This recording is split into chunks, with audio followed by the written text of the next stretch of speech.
Two teams with identical records walking into the Lumpkin Center on a Saturday afternoon inside the Peach Belt Conference, both looking to pick up a big win and advance up the Peach Belt Conference standings. Hello, everyone. Welcome inside the Lumpkin Center on the campus of Columbus State University. Stephen Williams here with you on Cougar Sports TV as we get set for Columbus State University Lady Cougar basketball on this Saturday afternoon.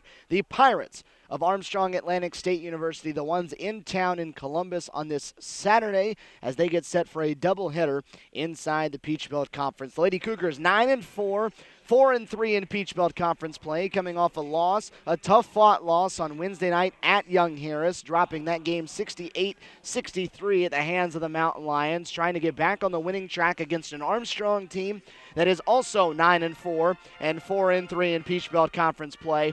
And they are riding a 3-game winning streak as they've knocked off Lander, Georgia Regents, and Francis Marion in succession here over the last 10 days.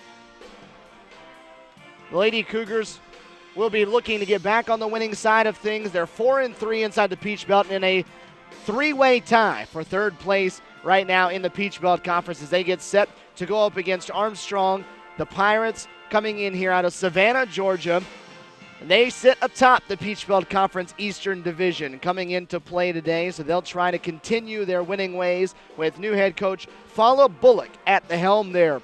And Armstrong, a former assistant coach here in Columbus with Jonathan Norton in his first years here at Columbus State, 2009, 2010, 2010, 2011. She was on the sideline patrolling things with Jonathan Norton and his crew in the first stages of his Columbus State career. The Lady Cougars, though, trying to get back on the winning track. The last time they were at home, they picked up a sweep of Francis Marion and UNC Pembroke. Last weekend, they had a 2-game conference series. Francis Marion on Friday picking up a 68-51 dominant victory over Francis Marion, a team that Armstrong beat at the buzzer back on Thursday night. And then on Sunday, it was another dominant performance from the Lady Cougars, winning 78-55 over UNC Pembroke. They have won their last two at home and won the only 2 games they've played in 2014 on their home floor. Armstrong comes in, winners of their last 3, 74-72 the final score for them on Thursday night when they took on Francis Marion. It was a back-and-forth ball game in which the two sides played it close to the vest for most of it. It was 72-71 going down the stretch in that one. And right at the end, Armstrong had possession with under 2 seconds to go. And it was Tyler Carlson, the senior guard out of Richmond Hill, Georgia, who buried a 3 from about 5 feet or so beyond the arc from straight on, banked it in as she was falling away from the basket as the horn sounded to give Armstrong the big victory, not only giving them a victory in conference play, but that was a Francis Marion team that was on top of the Eastern Division, and with the victory, the Pirates moved into a tie atop that spot. So it was a big-time win for this team that's riding a lot of momentum and coming in here with a lot of experience across the board for Fala Bullock in her first year. She inherited a lot of experience and also brought a couple of players with her from Central Georgia Technical College, where she started the women's basketball program following her 2-year stint as the assistant coach here in Columbus. Brought a couple of players with her, and mixed all of that together has turned into a pretty good group of Pirates there in Savannah, Georgia. They did suffer a season-ending injury before the season started, and that hurt because it was their leading scorer in Tori Klowicki McNutt, but they've managed to do well without her so far. A couple other players that have stepped up and played big roles. Tyler Carlson doubling her season average from a year ago, and also Brianna Davis, who stepped up as a senior, upped her average up to over 14 points per game and has moved into the second leading spot in the scoring tallies for this Armstrong team. So these two have stepped up and are leading the way. And then it's a handful of other players that are tossing in points here and there. Brigitte Barta, a freshman out of Hungary who has come in, a member of their under-16 national team over in Europe, has come in as a freshman and averaging nearly 10 points per game. Maury Wells, a senior out of Rome, Georgia, who missed the first part of last season with an injury, came back and had her lowest numbers of her career, was a double-double machine for the first 2 years in this program, and her numbers are at the lowest point they've been at at any time during her 4-year career, but you know what she's capable of, and they're hoping that she gets back to the numbers that she was putting up as a freshman and sophomore. This is someone that's led the Peach Belt Conference in rebounding on 2 separate seasons. And also the other season, she ranked 3rd. So she's been one of the tops in all of the PBC at any point at pulling in rebounds. For CSU, it's the senior starters that get things going for this Lady Cougar bunch. Aisha Alexander, who they did a nice feature on in the newspaper today here at the Ledger-Inquirer in Columbus. David Mitchell putting a nice write-up on her. The senior averaging nearly 13 points a game. Filled up the stat sheet on Wednesday night in the loss to Young Harris. A little bit of everything, 9 points, 5 assists, 5 rebounds, to go along with Shatil Bradford, who has made such an improvement this season and over the course of her 4-year career has made such a huge improvement.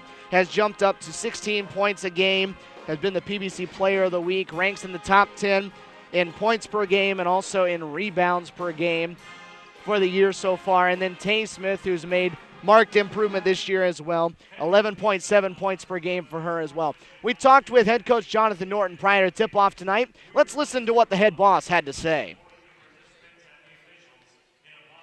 Lady Cougar head coach Jonathan Norton with us as we get set to kick off this Saturday doubleheader with Armstrong. Coach, Wednesday night you go to Young Harris, a tough place to play and a pretty good team that they have up there.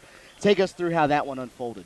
Well, first of all, I thought we were good friends and we weren't going to bring up the past, but now that you did, Stephen, tough road trip, long road trip through the mountains, and played a good Young Harris team who's now, I think, 10-3, 5-1 in the league, and they've got a dominant post player who we held to 18-8 in only 20 minutes because she was in foul trouble, thank goodness, and they had a really good point guard, Lauren Smith, and they played us a bunch of zone, and we tried to force things, and we didn't play real well offensively. We turned the ball over way too much. Still had a chance to win. We led or it was tied most of the way, and tied with a minute to go, and we don't rotate correctly in our zone defense and give up a 3 at the shot clock buzzer, and then we couldn't convert on the other end to stay in it. So lose a close one on the road against a good team and didn't play real well. So get back late, about 3 in the morning, Wednesday night, Thursday morning, and didn't do much but watch film on Thursday, and then trying to get ready for Armstrong and Flagler this weekend. Season high for you in turnovers. What was it that they did that made it difficult to execute offensively? They just pack it in. They do have size, and so they're real active on the backside of their zone. But I just thought we tried to speed them up, but in doing so, as John Wooden used to say, there's a difference in playing fast and playing in a hurry, and we played in a hurry. And we tried to force feed the thing into the paint, and they would get a hand on it, or we would try to throw ahead, and we would just drop it or dribble it off our foot. So I think it was a combination of us trying to be in too big a hurry and then their size and length inside. You look at it this year, you've had 3 previous losses before that one and yet to lose 2 in a row. What is it about this team that makes them bounce back? Well, I mean, we preach that. Don't lose 2 in a row. We say don't give them 2 buckets in a row. Just have that toughness mentality. And we got some senior leadership, with Shaw and Aisha and Tay. And I think they believe in that and showing some toughness. And then we've been fortunate that most of those losses have come on the road and we're coming back home. And so playing at home, you hope that you play better. But we've got a tough task. Armstrong's a good team, coached by my former assistant, so she knows me well. And and it's just been a long week when you play Friday, Sunday, on the road Wednesday, and then Saturday. It's just a tiring long week. But they're in the same boat because they're playing on the road. You look at it, the last few games, you've been able to go to your bench more. Kim Blake has seen a lot more minutes. Mary McCarty getting in there and seeing some time. What have they done to progress to earn those extra minutes here? Well, in practice, they've proven, it took Mary some time just coming from volleyball to learn, everything from offense to defensive principles. And so she stepped in there and she'll get a rebound, she'll block a shot, and she's comfortable catching it inside and going up and shooting it off the glass. So she's done that in practice. And then Kim has just got a really high basketball IQ. She's a coach's daughter, and she knows what we're wanting to accomplish, and she's got the confidence to knock down an open shot. So when we play teams that we feel like we need help at the point with another perimeter shooter or just somebody that's just going to make the right pass, Kim's that person. And, Young Harris played a lot of zone, and so I knew she would get it to the right person and she can make that shot. And then Pembroke plays man, but it's a sagging man. So and the same thing was at the game before. So hopefully we can continue that. she'll continue to play with confidence, and we can use her some more. When we watched against Pembroke, you talked to us before the game about how you were changing up lineups, going big, going small. What's the game plan for today? We definitely have to do that. We had to get away from that. Young Harris, we didn't have an advantage one way or the other. They were just as big, and they play zone, so it wasn't like we were going to be able to isolate Aisha or Shaw on the block.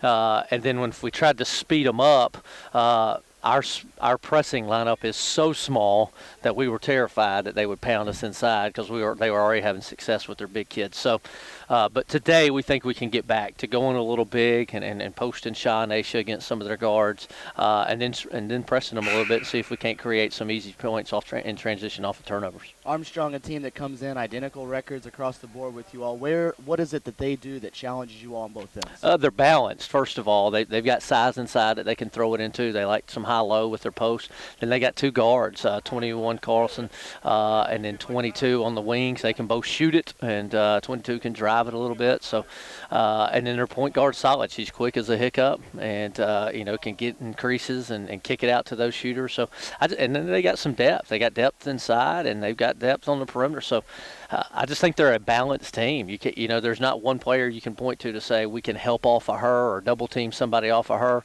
I think they're all dangerous. And defensively, Coach Falla does a great job of just getting her girls to play so hard on the defensive end, pressuring the ball, rotating in the help, diving on loose balls. They just really compete on the defensive end. So we've got to be able to execute and protect the basketball, not turn it over like we did on Wednesday night. Falla Bullock, someone you mentioned that coached under you. Have you had a chance in your coaching career to coach against someone that coached on your staff? No, I don't think I have. The only time we've had anything like that is when I left Coach Sparks, had to come back and coach against him. But now I'm getting old enough now that assistants are gone on. Most of my assistants, I've had a bunch of them, have moved on to Division I assistant jobs, and then some even went to just the high school ranks and became a head coach in the high school. So this is going to be a different experience for me, coaching as a head coach against one of my former assistants. But she's a great person. We talk all the time, and she's doing a great job, and I'm happy for her. Well, Coach, we're looking forward to it. Best of luck today. Thanks, Stephen. Back here live at center court, courtside on Cougar Sports TV as we get set for Columbus State and Armstrong, the first of two on this Saturday afternoon doubleheader here on Cougar Sports TV. Your starting lineups in game number one. It'll be the usual five for CSU. Brittany Tatum, Tay Smith, and Aisha Alexander in the backcourt. Shatil Bradford and Carrie Washington in the front court, as CSU is still the only Peach Belt Conference team to use the same starting five in every game this season. On the opposite side for Armstrong, it'll be Stephanie Coney, a senior out of Miami, along with Amber Howell, a 5'11 junior from Athens, Georgia. Tyler Carlson, who hit the game winner on Thursday night. Brianna Davis, the senior from Gary, Indiana. And Maury Wells, the 6-foot senior out of Rome, Georgia. Armstrong will be in their road black uniforms with the gold lettering and the maroon trim. CSU in the home whites with the red lettering and navy numerals. CSU leads the all-time series 29-20, the 50th overall meeting, as it'll be Washington to jump it up with Howell. Carey will control it for CSU, and we're underway here on Cougar Sports TV. CSU, a loss on Wednesday night, trying to get back in the win column on their home floor where they've won 2 in a row in conference play. Brittany Tatum will run the offense for this CSU team, the freshman out of LaGrange, as Bradford goes to work. The leaner falling right, fell off the mark, and the long rebound pulled in by Carlson.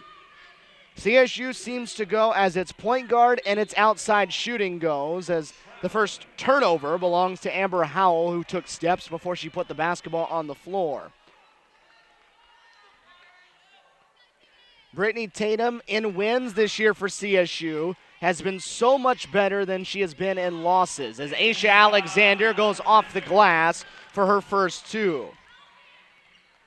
When CSU wins, Brittany Tatum averages about 3.5 points, 3.5 assists, 3.5 turnovers a game. When they lose, she gets about an assist a game and 7 turnovers. So that'll be something to keep an eye on as they go forward, as the shot was too strong from Davis, and it's Tatum that's pushing it the other way. Tay Smith drives baseline and gave it back. Alexander will try for a second in a row, and Aisha's knocked down her first 2. Aisha didn't have a prolific scoring night on Wednesday at Young Harris. Had just 9 points, but did some other things well. Grabbed 5 rebounds, also had 5 assists on the board. So it was a good night for the senior out of Cuthbert as the shot again misses for Armstrong, that time out of the hands of Coney, the small guard. Tay Smith pushing it the other way. Kerry Washington running the floor, gets the easy layup, and Fala Bullock is going to take a timeout for Armstrong. The Lady Cougars off and running, a 6-0, and that time it was the athleticism and the speed of Kerry Washington that beat the post players for Armstrong down the floor, and Kerry rewarded with it. It's one of the things that Kerry really has going in her favor. Not the greatest offensive player in the half-court game where she's forced to post up and put offensive moves against a defender, but she's one that can get out in transition. She runs a lot better than most players at 6 foot will do so, and that time just beating the defender down the floor, and it was an easy lay-in for the junior out of Donaldsonville, Georgia, that's averaging 6.5 points a game. Armstrong again, winners of their last 3, knocking off Lander, Georgia Regents, and Francis Marion in 3 consecutive ball games. The last 2 of those they did at home, stepping out on the road today when they're 5-3 away from home. 2-2 in Peach Belt Conference play on the road. 2 minutes in, they've turned it over once, almost do it again there. Coney with the left hand, left it short, had a wide open look at a layup, and left it short. Washington saves it in bounds, and Tatum will push it the other way. It's a 3-on-3, and Tatum didn't see the defender from behind. Coney picked her pocket, leads it the opposite direction. So Tatum was off and on the move, but no one alerted her that Coney was coming in from behind to take it away. 2 minutes and 20 seconds in, and Armstrong now on the board as Brianna Davis drives left, lays it in with the right. Tatum now in the backcourt, picked up her dribble, and Jonathan Norton gets a timeout called. So both teams have to use a timeout in the first 2.5 minutes with 17:31 showing on the clock. Brittany Tatum that time with a young mistake, picking the ball up in the corner in the backcourt and quickly double-teamed, and they had no option but to bail her out with the timeout before she picked up the pivot foot and traveled, or before she turned it over with the pass. Brittany Tatum, though, has been the motor that makes this engine offensively for CSU run. When she's at her best, they're at her best, and Jonathan Norton has said it's a delicate balance and a line he has to tiptoe, because that's a lot of pressure to put on your freshman to say to her, hey, you are the key to this team. When you play well, we do. When you don't, we lose. So he doesn't put that kind of pressure on her, but you look at the numbers, and that is how this team goes, because she is the only true point guard that this team has. They have a lot of guards on the roster, but most of those are wing players and outside shooters, and it's Tatum that's really the only true point guard. They break the press out of the timeout. Nice job of court spacing that time for CSU. Tay Smith with a first three-point attempt. Barely grazes anything on its way through, but Kerry Washington on the backside with the rebound and the stick back. Oftentimes when you don't catch any rim at all, it's the offense that ends up in the best spot, because the defense is boxing out looking for a long rebound. Instead it falls right there around the rim. Howell puts it on the floor, drives left, had it blocked by Bradford, or Washington won. Kerry was hit, and it looked like in the jaw or the neck area early in that possession, stretching that out as she is up there underneath the rim with 9 to go on the shot clock. Carlson from downtown missed everything. It was short and right, and Carlson drew nothing on it. So the dead ball will give him a chance to get back into the press. But CSU with an 8-2 lead, and out in transition, Tay Smith, the one on the receiving end that time. It's the danger of the press as a defense. You have the opportunity if you're on offense, if you get it through the press quick enough, wide open layups can be had. And that time, CSU threw it over the top, and Brittany Tatum set up Tay Smith for 2. 10-2, CSU in front, closing in on 16 minutes to go. Crashing from the backside was Smith that time for CSU, trying to grab the pass that came over the top. Tay picks up the first foul committed in this ball game, and we'll have our first sub come in. Brigitte Barta, a 6-foot freshman out of Budapest, Hungary, averaging 9.9 points per game. into the ball game as Carlson that time doesn't miss everything as she got another clean look off an inbounds, and Tyler Carlson has her first from downtown, the leading scorer for this team. Again, CSU breaks the press. Tay Smith trying to match the three. Unable to do so, but an offensive rebound for Kerry Washington, then lost off the leg of Barta, so CSU will keep possession. So Kerry already twice on the offensive glass for CSU. Shatil Bradford driving right. The shot up over Howell off the glass, and Shatil has her first two. Good move that time by the senior out of Morrow. 4 different Lady Cougars in the scoring column already. It's a 12-5 game with under 16 to play. Barta, the long two, stepping out and showing some range. Stands 6 foot tall, but has the range to step out and knock it down. Barta almost with the steal that time on the dangerous cross-court pass. It got all the way through, though. Alexander, the long two, off the back rim. Davis the rebound, running it the other way. These two fast-paced early on. Both of them trying to pressure the basketball and force the tempo. Armstrong got it into the front court quickly, backed it out, and set up the half-court offense. Barta makes the tough catch, then the pass was not deflected. It goes out of bounds, and it'll belong to CSU after the media timeout. Armstrong's second turnover of the game, 15:07 to go. 12-7, CSU in front by 5.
CSU off to a strong start to the first 5 minutes. 12-7, they have the lead over the Armstrong Pirates, trying to end the Pirates' 3-game winning streak.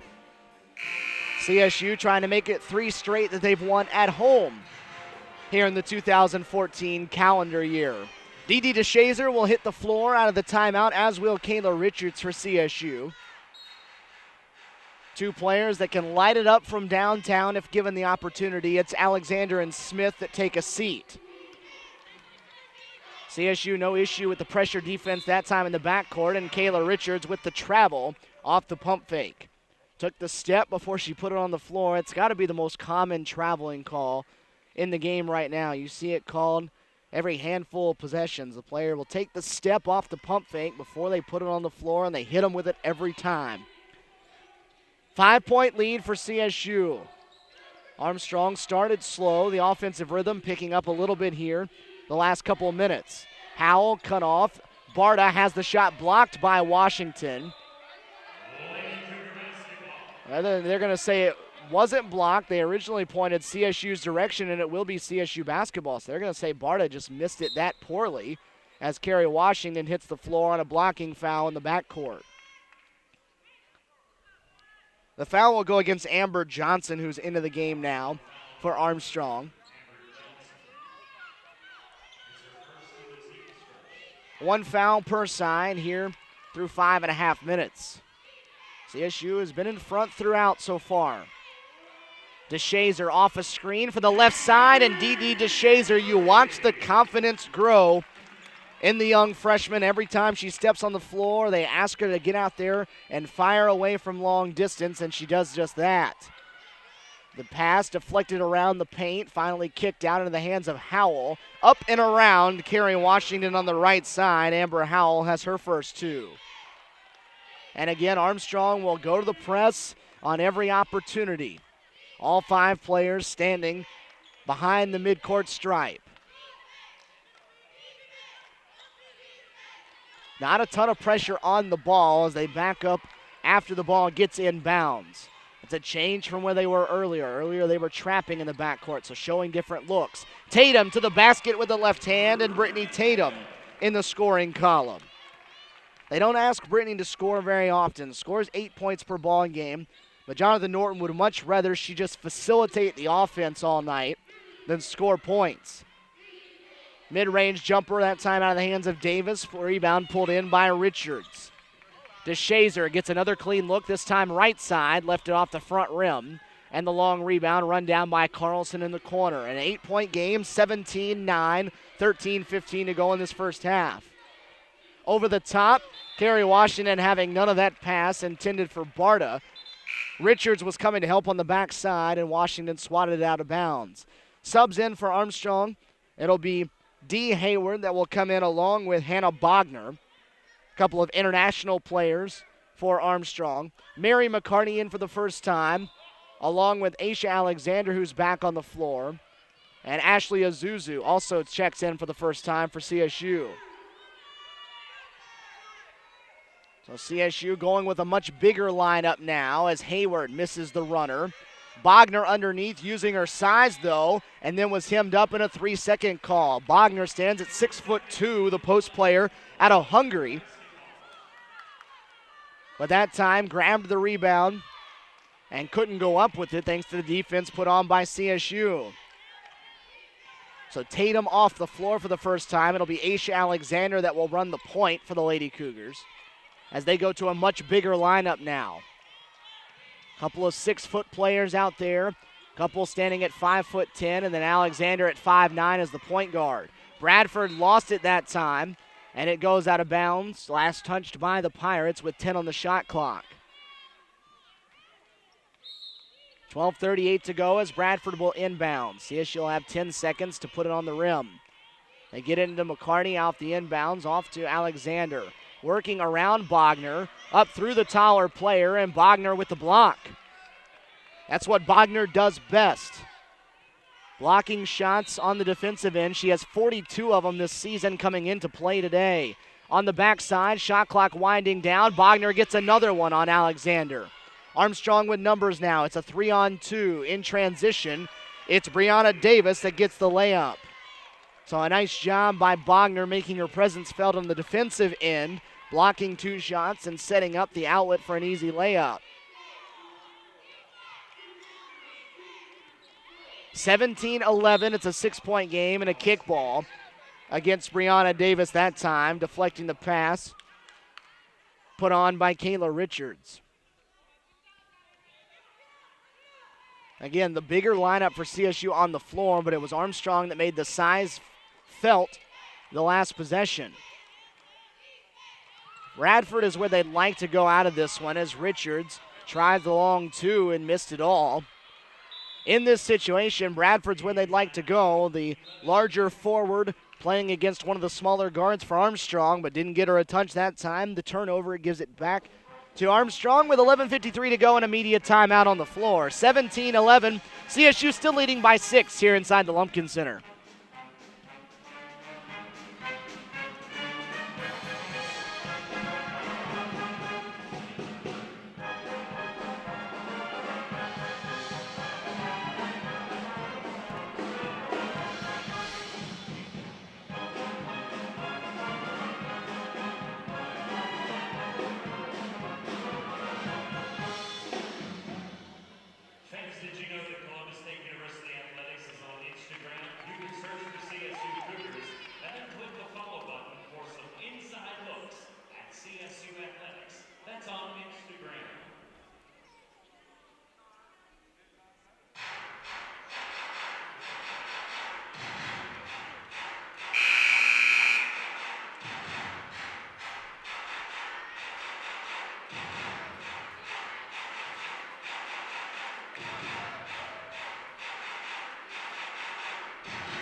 Stephen Williams back here with you on Cougar Sports TV, a Saturday afternoon Peach Belt Conference doubleheader from Columbus, Georgia. It's the Lady Cougars of Columbus State up 17-11 on the Pirates of Armstrong Atlantic State University as CSU goes to the press after the timeout with the smaller lineup on the floor. Armstrong able to break it, but the shot was missed that time by Amber Johnson, and then Johnson commits the foul on the backside after DeShazer grabbed the rebound.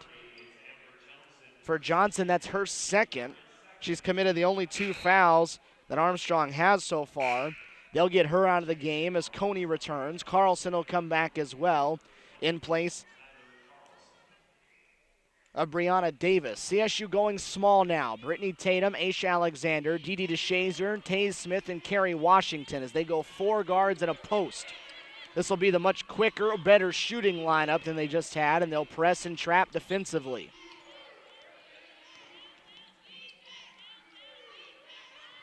Skip pass, Taze Smith driving right. A wild runner at the rim was missed. Washington's follow too strong. Carey grabbed another offensive rebound but couldn't get it. Back into the basket. Hayward the other way, missed the layup, and Washington again on the glass. A good day so far for Carey in that department. 4 points and 5 rebounds. And now Tatum took a step again before she put the ball on the floor. Another turnover.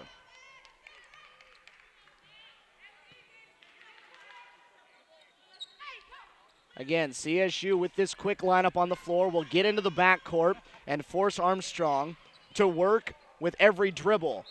In transition that time, they get a clean look for Barta, who missed the layup, but she was fouled, and we'll have our first free throws coming up with this one. Brigitte Barta, the one headed to the line, the freshman out of Budapest, Hungary.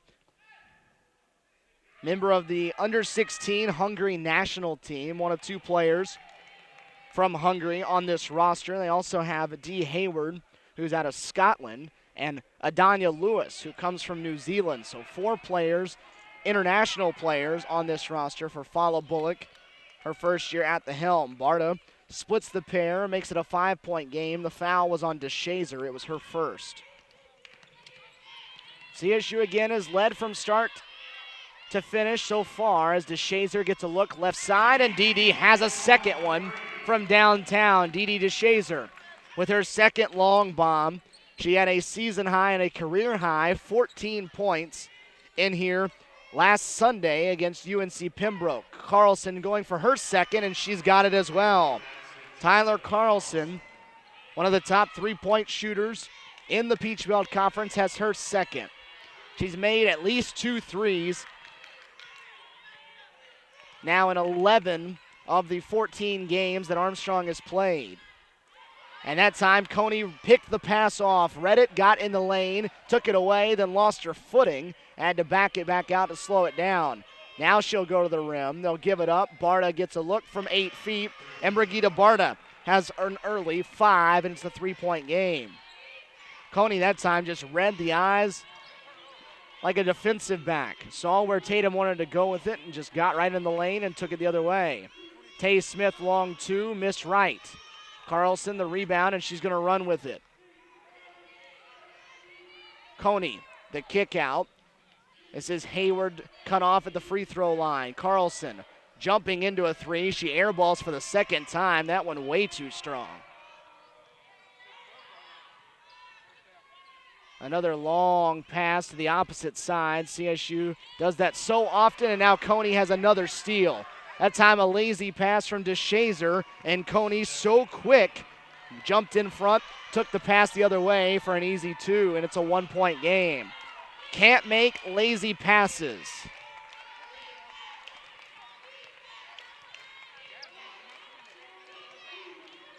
Armstrong trying to get in every passing lane so far. DeShazer inside the arc this time as it rattled out. Washington on the follow. There's been no answer so far from Armstrong for Carrie Washington on the glass, and CSU is glad to have Washington's services down there. 6 points, 7 rebounds for the junior in this first half.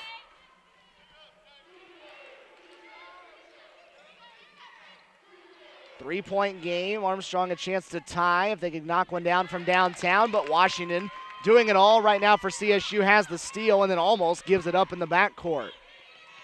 Every pass has to have a purpose right now for CSU. Can't lightly lob one or bounce one into anywhere. Tatum gets the screen from Washington. Off to Alexander, baseline. Drives and has it blocked. Barta and Bogner both in there for the block. And it'll turn into another run out. It's a 3-on-1. Carlson to Coney with the left hand. Armstrong so good at turning defensive stops into runouts. And that time they get the easy two to get back within one at 22-21 with 7:45 to go in the first half. Cannot do anything lazy against this Armstrong bunch. They will make you pay and make you pay in a hurry. Washington, the follow-away, missed to the right, and Bogner had the rebound. And follow Bullock saying go, go, go, go, go. Coney down to the other end gives Armstrong the first lead of the game as CSU was late getting back defensively again, and Coney has 6 on 3 layups. Armstrong using size and quickness right now to get the best of CSU, and Brittany Tatum has turned it over again. This time another travel call. We've got a media timeout. 7:09 to go in the first half, and for the first time in the ball game, it's Armstrong that's in front, 23-22 here on Cougar Sports TV.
(23-22). It's the Pirates of Armstrong that are up in front of Columbus State in the early going. The first time they've led in this one.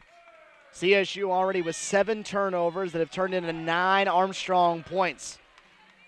And Armstrong in the midst of a 13-2 run.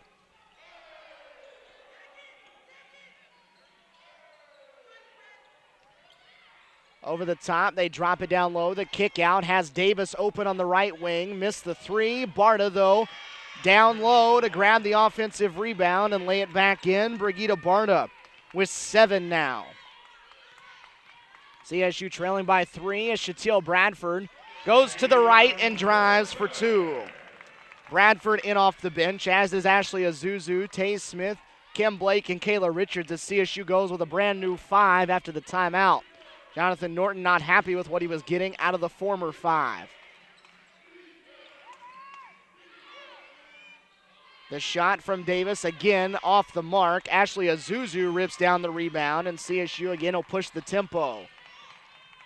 Kim Blake on the floor for the first time, playing much more the last few games than she did in the early portion of the season as Tay Smith tried to go through the contact. It's been a rough go from the field for her today. She's 1 for 6. Davis, a look, this time the left side from downtown is good to Brianna Davis. So a 4-point edge now with 5:40 to go. Bradford tries the left side, stops, got the defender off of her, shook Maury Wells, and then Bradford puts it in for her 6th point. 5.5 to go, a very evenly matched first half. 2 teams that came in with identical records across the board. Baseline jumper for Maury Wells goes down.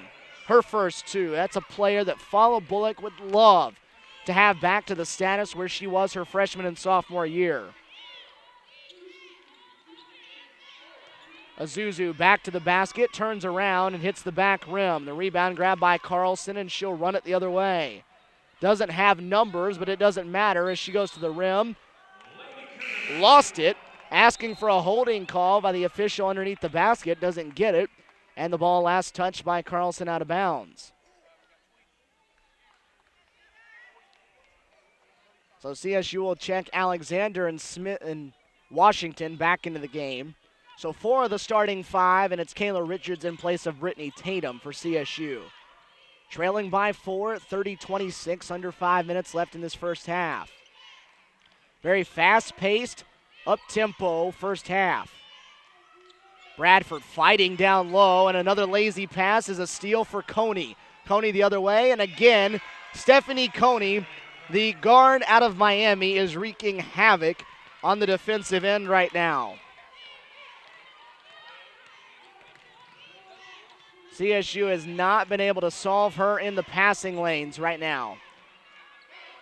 The rip and the run the other way for 2. Washington with the left hand showing a post move that time. Carey with 8 points to go with her 7 rebounds. Doing a great job on the interior for CSU, and she's tied with Coney for the game lead in scoring right now. Under 4 to go in the first half. Coney will try this time from distance from the left-hander. Stephanie Coney in double figures. She has 11. She came in averaging 6 per game. Someone's got a mark 12 in black at the moment. Largest deficit for the Lady Cougars at 7. Bradford will try to answer, and she does. Shatil Bradford helping the CSU cause from downtown. That's 9 for the senior.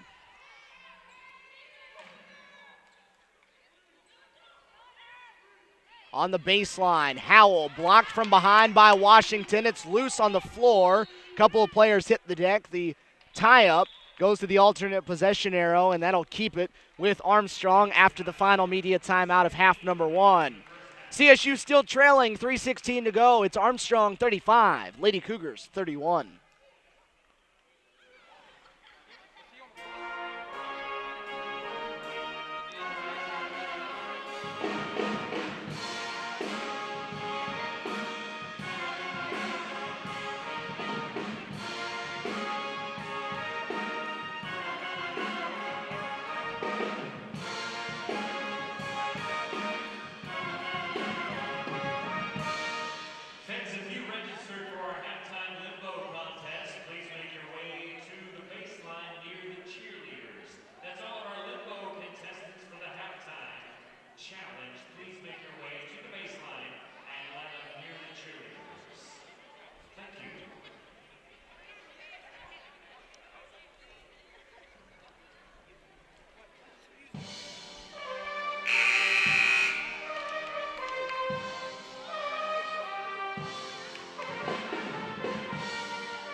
Pretty similar numbers across the board for these two sides with 3:16 to go in the first half.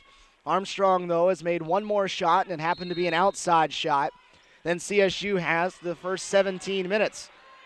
One extra shot, and they have the only free throw make of the game. From downtown, it rattles around and down for Brianna Davis. She's in double figures with 10, and it's a 7-point game again. Second time Armstrong's led by 7. It's the largest lead of the game for the Pirates. CSU at one point led by 8 at 20-12. Dee DeShazer into the game. Lost it right into the arms of Carlson, and it's a chance to go up 9 or even 10 here for the Pirates in this first half. Coney driving to the rim was cut off before the kick out. The foul committed on the floor. It may have been the best option for CSU because Carlson was wide open on the left side had there been no foul call. The foul was on Tatum. That's her first. We only had 5 fouls in this entire game so far, so not really a factor at this point. Howell, good defense that time by Bradford. Discouraged the shot, and it was an air ball. CSU has to take advantage of it, though. DeShazer will try again from downtown, and Dee has a third one. Such a weapon off the bench from outside. She doesn't do a whole lot for the CSU team, but what she does well.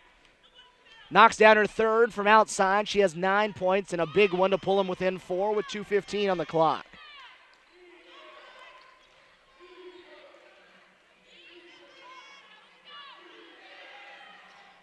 Davis will try a hot hand again. That one doesn't get the friendly roll. Bogner has the offensive rebound, and Bradford clobbered her underneath the basket.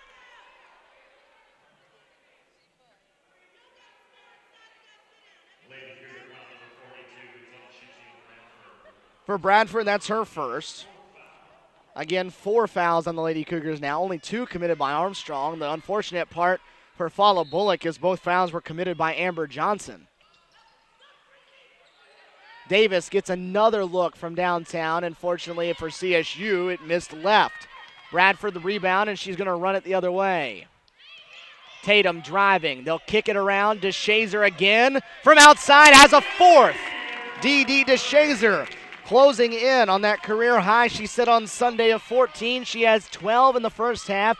Back-to-back threes is a personal 6-0 run to cut it down to 1 at 38-37 with 1:30 to go.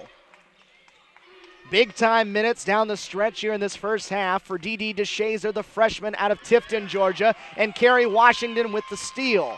CSU a chance to add on and lead now. Tatum trying to go all the way to the rim, and nobody back defensively for Armstrong as Carlson couldn't get set. Commits the foul underneath, and it'll be her first.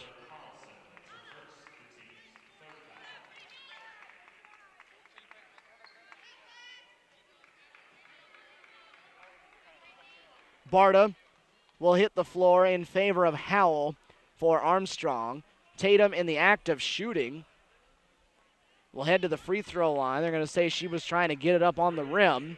So a 2-shot foul. These are the first free throws that CSU has taken in this game so far. It took them 18 minutes and 44 seconds, and Tatum barely grazes iron on the first.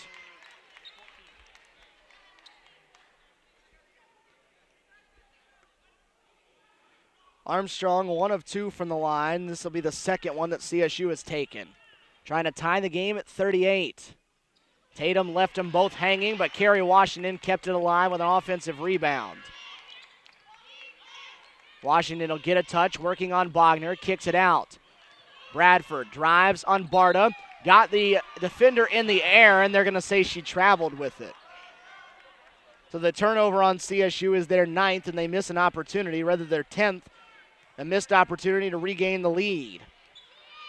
1 minute to go now in this first half. 38-37. Armstrong, who's controlled the last 6 minutes, in front by a point. Carlson hit the underside of the backboard, got caught too far underneath. DeShazer on a run out, missed it short. Got her own miss, and CSU will have a fresh 30 to go with it. Bradford off the dribble. Missed the shot, and a foul coming up on the rebound against Carrie Washington. So another missed opportunity for CSU to take the lead, and that time they had a run out. 10 seconds, exactly the differential between the two clocks. Armstrong still in front by a point as we close in on time to head to the locker room. DeShazer got a hand on it. She's got it going the other way. She'll stop and pop and have it blocked. She gives up almost a foot to Bogner.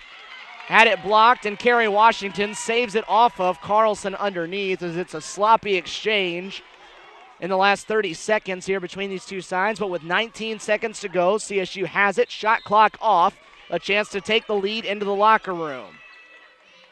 Off the inbounds, Bradford wide open, knocks down another one from downtown. Shatil Bradford with her second. Clock running with 11 seconds to go. CSU in front by 2. Armstrong with a final shot of the half. This is Davis off a screen for the lead. Clangs off the rim. The rebound for Washington. The horn will sound, and we'll go to the locker room with CSU in front, 40-38. A high-scoring, entertaining first half between the Lady Cougars and the Pirates here in Columbus in Game 1 of our doubleheader. And it's CSU that will head into the locker room with a 40-38 lead after trailing for quite a while down the stretch. The Lady Cougars led for much of the first half gave up the lead, and Armstrong got hot from outside, controlled, and then in the final seconds there, Shatil Bradford with the three off the inbounds gets the basket to put them back up by 2 and give them a 40-38 edge as they go to the locker room at halftime. CSU knocked down 6 threes in that first half, 4 of them belonging to D.D. DeShazer, who's tied with Shatil Bradford with 12 points to be the game leader at this point. Kerry Washington has 8 to go along with 11 rebounds as she is 2 points away from a double-double, nearly had it in the first half. Aisha Alexander with 4, 2 for Tay Smith and 2 for Brittany Tatum. On the opposite side, Stephanie Coney, who was such a menace defensively against CSU, picked up 11 points, had 4 steals to go along with a pair of assists as well. So 11 for Coney, 7 for Brigitte Barta. Brianna Davis, who hit a pair of threes, has 10. The leading scorer, Tyler Carlson, hit 2 from downtown to give her 6. 2 for Amber Howell and 2 for Maury Wells as well in that first half. So it was quite the entertaining first half, high-flying, a lot of downtown shooting, and they'll take it to the locker room at halftime with CSU in front, 40-38 here inside the Lumpkin Center. They head to the locker rooms. We'll take the halftime break with them. When we come back, we'll take a look at your Peach Belt Conference standings as these two teams both 4-3 in Peach Belt Conference play. We'll take a look at how things stack up inside the PBC and where we're at today with a lot of games going on across the conference. As we head to the break at the halftime, it's 40-38. CSU in front by 2.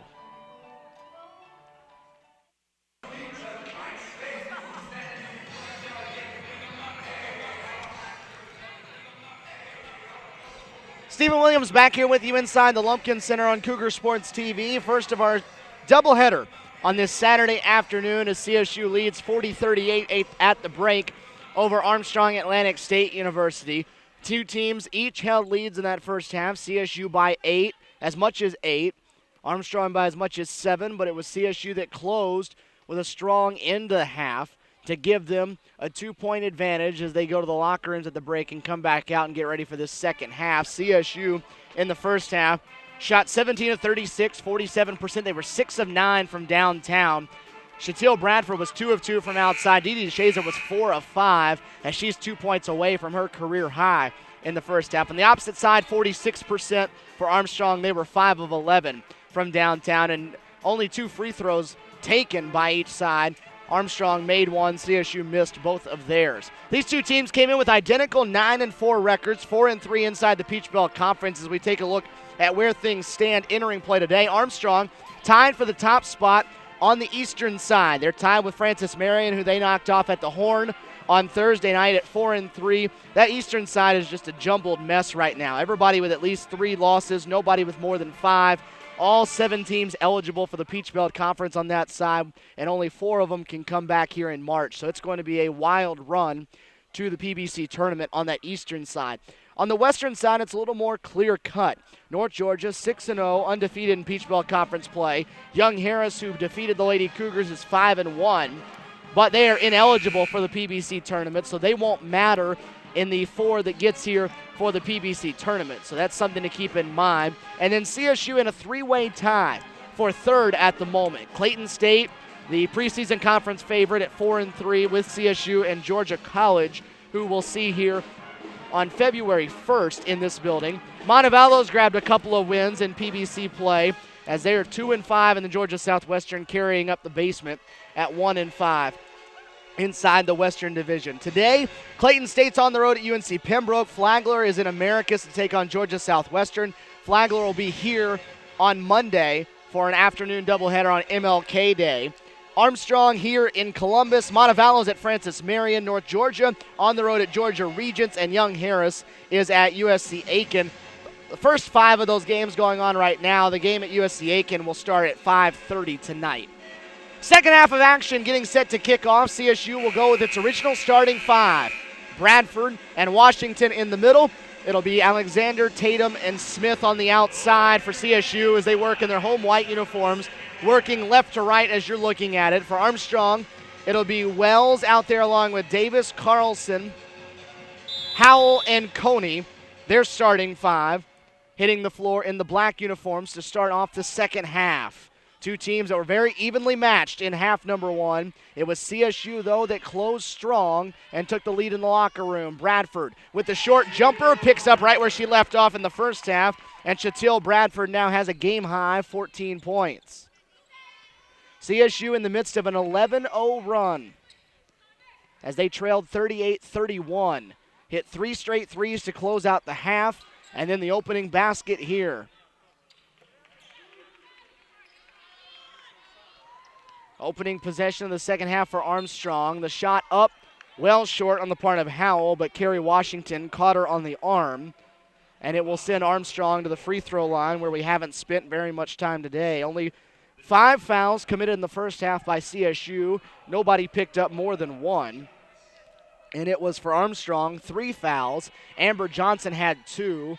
Tyler Carlson had the only other one.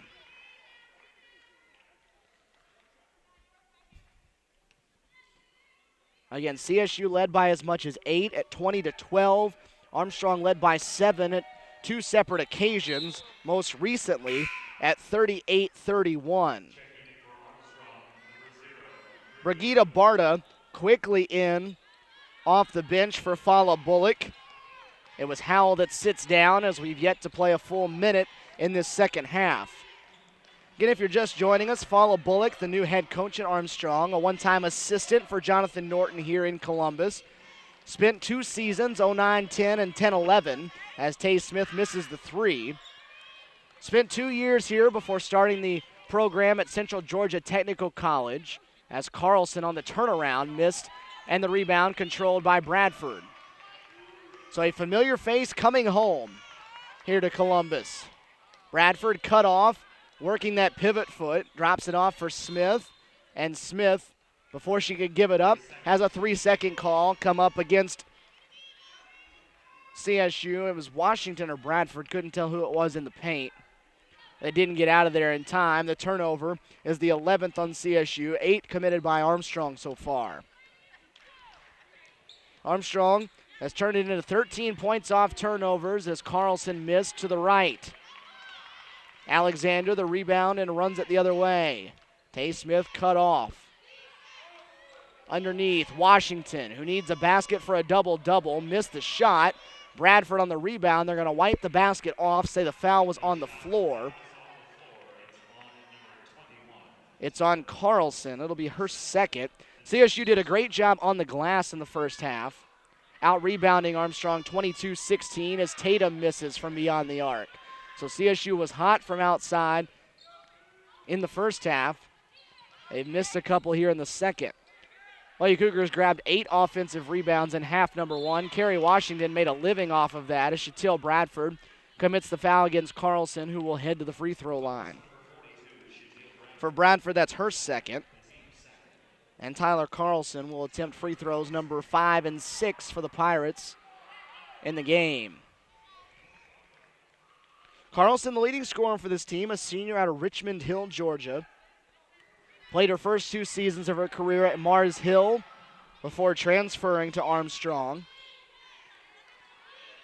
Doubling up what she did last year as a junior in Savannah. Averaged 7 points per game. This year she's averaging nearly 15. One of the top 3-point shooters in all of the Peach Belt Conference. Stephanie Coney right now all in Brittany Tatum's jersey, but Tatum creates for Carrie Washington and give Carrie the double-double. That's 10 points and 11 rebounds for the junior. Again, these two sides swarming each other on the defensive end. Quick guards all over the floor, and there are a lot of hands on defense. 44-42, CSU breaks the tie with the last basket. Wells for the lead, off the front rim, the rebound corralled in by Alexander. Alexander leads it all the way, trying to go coast to coast. They're going to say foul on the floor. Again, no shot attempt. The foul will go against Tyler Carlson. That'll be her third. So an important one there to mark down. 17:08 to go in the second half, and the leading scorer for Armstrong will have to check out with 3 fouls. Dee Hayward will come in her place. Hannah Bogner also in underneath now, the 6'2 post from Hungary.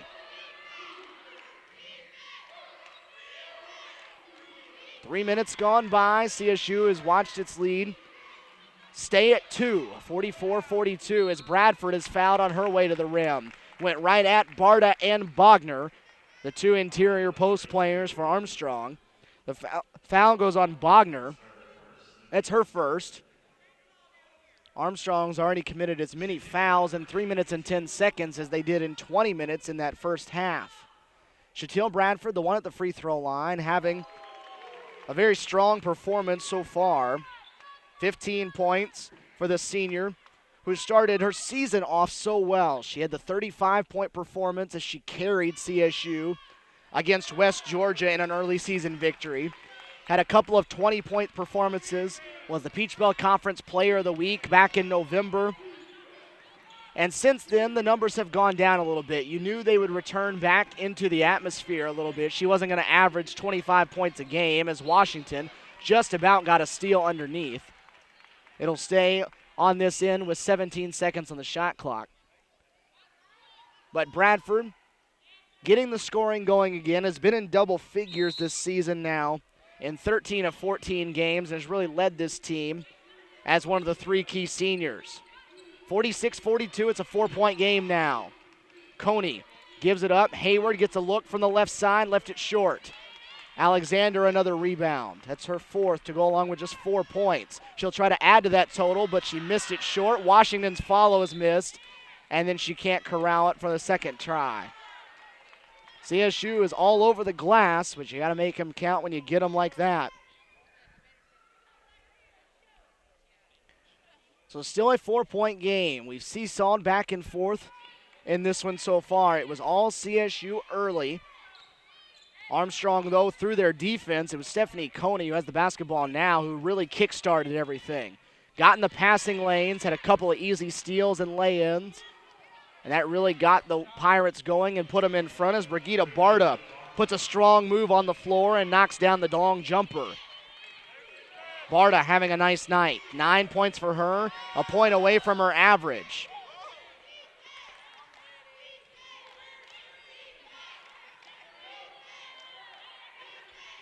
Aisha Alexander trying to direct traffic, the second point guard on the floor for CSU. Tatum, long jumper, was short. It bounces right back out to her, and she'll try an even longer jumper, and that one's short again, and we've got a foul coming up from behind on the rebound against Hannah Bogner, and it was Kerry Washington again that was in position to grab an offensive rebound.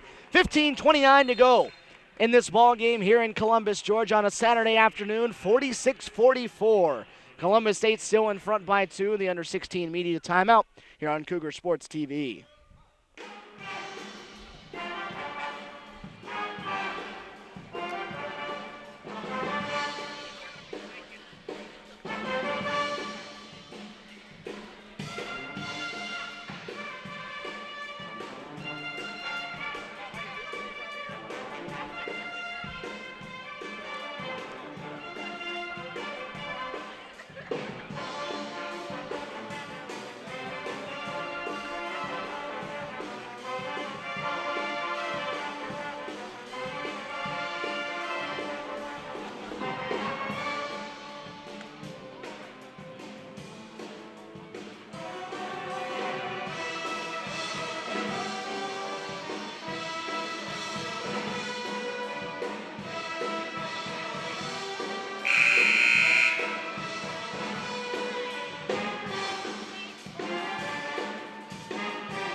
Neither side setting the world on fire here in the second half offensively. 4.5 minutes in, CSU is just 2 of 9 from the field and 0 for 2 from beyond the arc.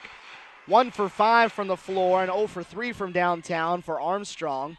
The Pirates have gotten 4 of their 6 points in this half from the free throw line.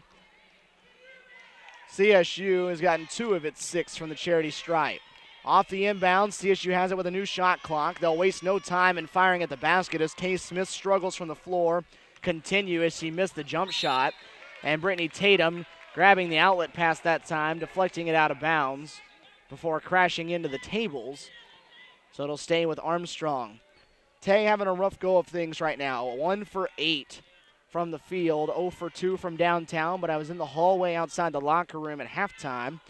And on the way out of the locker room, Jonathan Norton looked at her and said, hey, keep firing 23. She said, yes, sir, and message received. Bogner from the mid-range, way too strong. Not much of an offensive player for Armstrong. Averages 4 points per game, but that's not her strong suit, as that one missed by about 3 feet over the rim. 10 on the shot clock as Armstrong gets it after the CSU deflection. Gonna have to put a shot up in a second. Down to 3. Three-pointer on the way. The rebound grabbed by Bradford. One-shot possessions have been key. Alexander's long 2. Didn't get with it. Bradford grabbed the rebound and a foul again against Armstrong on the glass.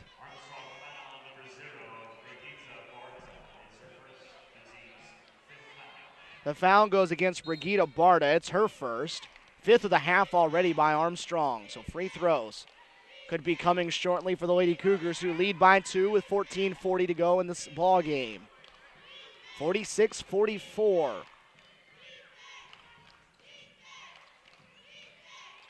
CSU running its curls up top, setting screens. They get Bradford isolated on the right side, powering over Barta, and Shatil Bradford called for the offensive foul. Barta saw the move coming, set herself. Bradford ducked into it, and Shatil has picked up her third.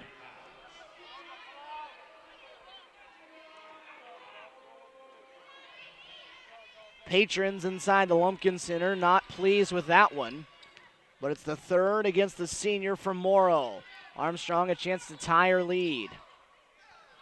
Washington again deflects the pass. Alexander has it the other way. Carrie Washington having one of her best games of the season right now. Kicks it out for Bradford, who will pull up from 6 feet, and Shatil Bradford adds to her strong day. Give her 18. Above her season average now of 16 points per game. 48-44. This has been no wider than 4 points here in this second half. And that pass goes to the corner for Davis, who misses the 3, and Carrie Washington has her 13th rebound. Tatum quickly up the floor to Bradford. Basket and one. Shatil Bradford starting to push herself forward in this second half. She scored 8 of the 10 that CSU has scored in this second 20 minutes. As the foul goes against Hannah Bogner, that's her third, and she's committed all 3 in this half.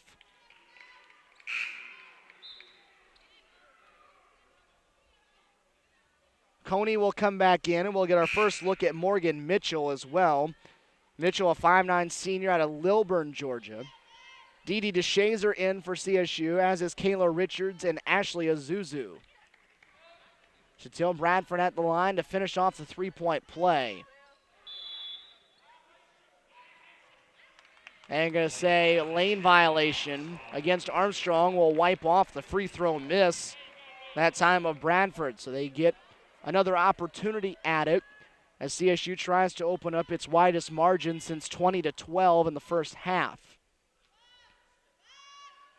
Bradford can't make the second one count, though.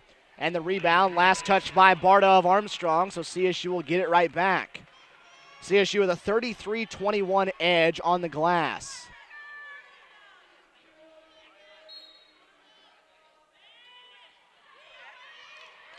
Richards on the inbounds, trying to get it to Azuzu. A really difficult spot to throw that ball inbounds, and Ashley, with the defensive pressure, lost it.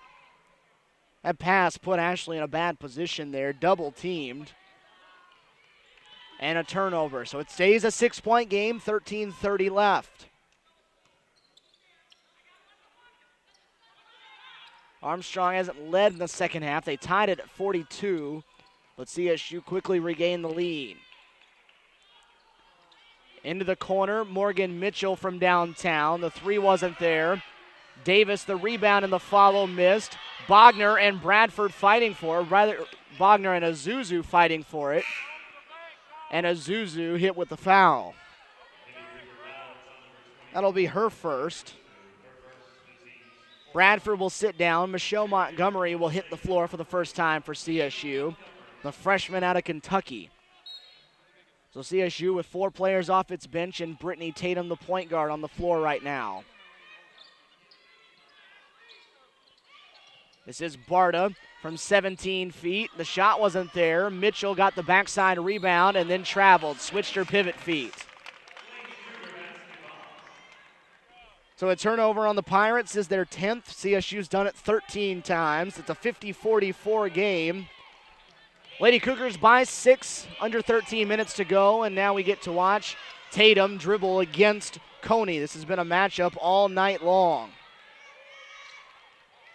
And Barta comes to steal it away, gets in the passing lane, drops it back to Coney, back to Barta, and the give and go turns into a layup for Armstrong.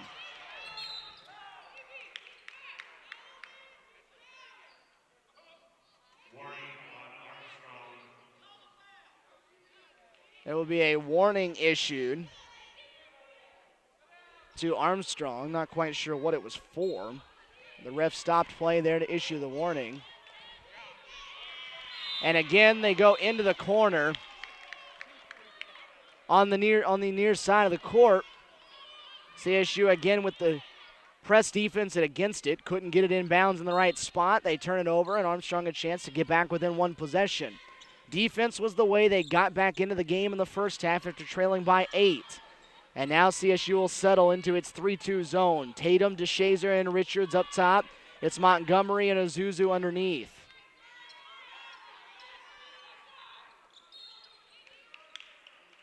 Foul coming up against Azuzu away from the ball. Barta is quite the handful underneath right now for Azuzu to handle. It's her second. Washington will come in along with Alexander. Azuzu and Tatum will sit down. So Carey will get in defensively on the inside. Coney, a clean look, high arcing from the left side. And it'll stay with Armstrong after Alexander touched the ball last. So they'll get another look on this possession. Davis, pump fake, steps in and drains it. Brianna Davis with her first of the second half. Good looking move that time. So back to a 2-point game. Neither one of these teams surging forward enough to put the other away. DeShazer, wide open left side, back rimmed it. Trying to run her own rebound down, committed the foul, going after it as Bogner got to it first. So fouls playing more of a role here in the second half as both teams have committed 6 already. So we'll shoot free throws on just about every foul in this ball game going forward. Under 12 media timeout here in the Lumpkin Center. 50-48. It's still a 2-point game. CSU in front.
Stephen Williams back here with you on Cougar Sports TV. CSU in front of Armstrong, 50-48 with 11:52 to go here in this second half. These two teams, each one looking for its 10th win of the season and 5th in conference play.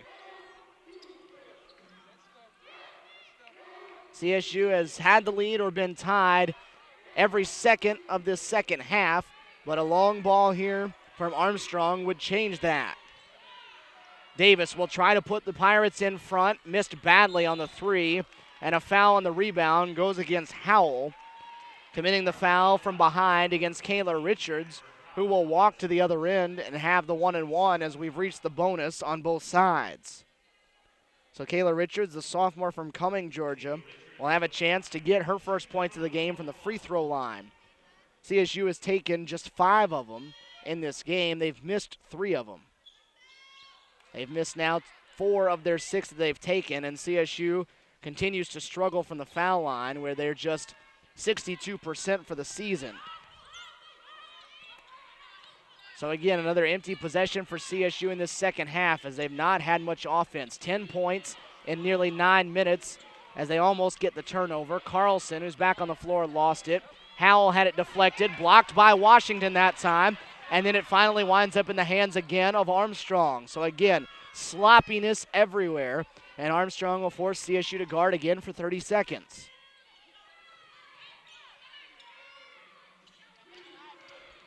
Coney into the hands of Howell, who kicks it out. Davis will try where she just made one, can't get that one, and Bradford high for the rebound, and another rebounding foul will send CSU to the free throw line. Fala Bullock not happy with her interior play. She had checked Bogner and Barta off the floor, but they did not get much of a rest, and so the 2 post players for Armstrong will hit the court again as Wells and Howell will come back out. It's been Bogner and Barta for the majority of the time, and they've helped own the interior on the defensive side of the floor. Shatil Bradford at the line for the 1-1. Already with 21 points now after that free throw goes through.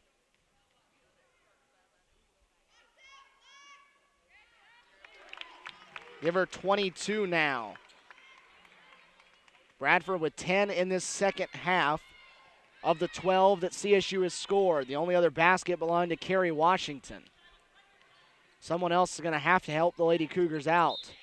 Kickball against Alexander will leave the ball in possession of Armstrong. 10:28 to go. It's a 4-point game, 52-48. CSU still holding on to the lead. Bogner off the inbounds, again with the air ball. She airballed long earlier, and that one trying to overcompensate. Airballed it short. Both times she's missed by about 3 feet. They have not been close. Tatum with it in the front court, again being guarded by Coney. Coney has been in her hip pocket the entire ball game, and a hand check foul coming up against the guard. Fala Bullock screaming for a 5-second call. Foul on Coney is her first. Give her credit. She guards tough, but she doesn't foul when she guards. It's Brittany Tatum at the free throw line. This is the last 1-1 for CSU. 9th team foul against Armstrong as Tatum knocks the free throw down. And hasn't been a high-scoring day for her. She has just 3 points now. 3 points to go along with 4 assists, but she has turned it over 5 times. Makes both free throws, give her 4, and it's back to a 6-point game. Armstrong has seen this deficit a couple of times in this half, but both times they've been able to put a run together of their own to get back within 1 possession. They haven't had enough, though, to get over the hump to put them back in front, as they'll get a blocking foul against Alexander, who bailed out at the last second and committed the foul. Just the first against Alexander. That's the 7th against CSU, but in the act of shooting, Brianna Davis gets 2 from the line, and she'll add to her team-leading total as she now has 13. Davis came in the second leading scorer on the team, 14 points a game, a senior out of Gary, Indiana, and she's right at that 14-point average, and again, after a make, they'll get a chance to go into the full-court press. And a 5-second call. CSU couldn't get it inbounds, and they turn it over. Turnover number 16 against the Lady Cougars. And Armstrong has done a nice job of turning turnovers into points. 17 points off 15 turnovers. And now we're going to get a discussion as to who touched that one last. CSU thought Carlson did. Armstrong thought Washington did. And the official on the baseline will overrule the one on the sideline and say it touched Carlson last. Washington walked out and deflected it. Hard to tell from our angle who it was that touched it last, but the official felt comfortable with it enough to overrule his partner as we get another foul coming up against Coney playing defense. You love Coney's aggressiveness on the defensive end, but fouling 45 feet away from the basket with 10 minutes to go already in the bonus is tough to do. It's tough to justify that. So Brittany Tatum to the line, the 10th team foul, now gives her 2 free throws. But if there's any solace in the fouls, that's the fact that CSU is not a good free throw shooting team.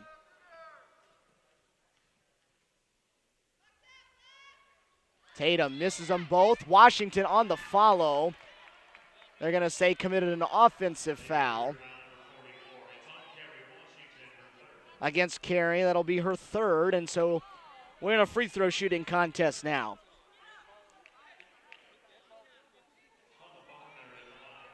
So Hannah Bogner will walk to the other end on the 8th team foul by CSU, and she'll shoot the 1-and-1. Bogner, a 70% free throw shooter. The stroke looked much better for her from the free throw line than it has from the field so far in this one. Jump shot has not looked comfortable, but she looks fine at the foul line.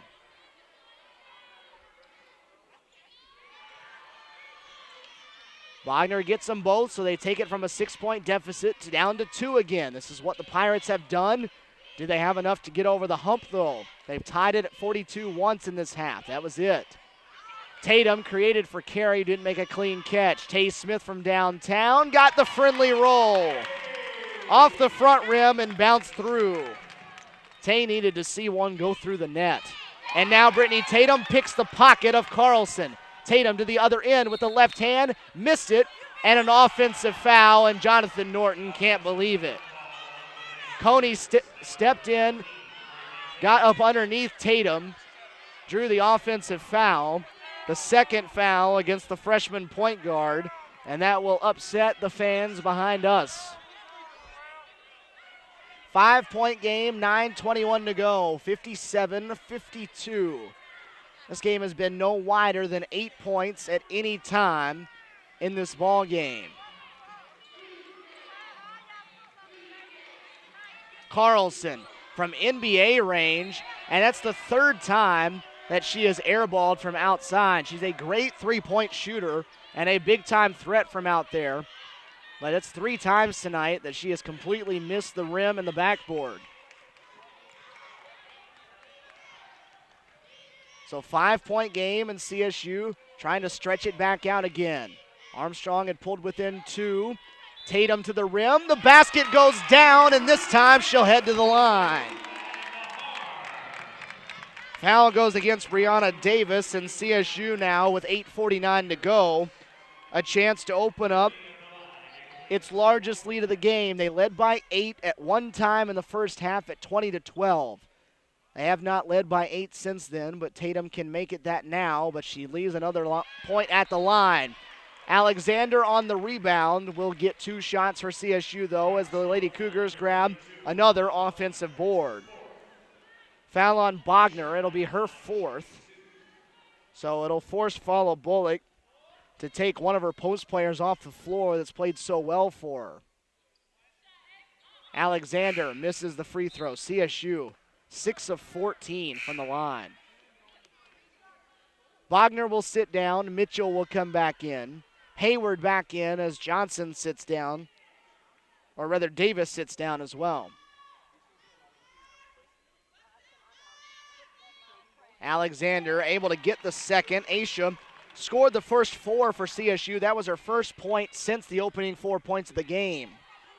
Aisha with 5, CSU 7 of 15 from the line, and they've matched their largest lead at 8 as they've run off 6 in a row. And now settling into a zone. Dropping it underneath, Barta got a clean look after Washington came over to help, and Brigitte Barta with 13. Bradford running it the other way, stops at 8 feet, missed the shot. Alexander on the glass gives CSU another offensive rebound. Tay Smith drives baseline and traveled.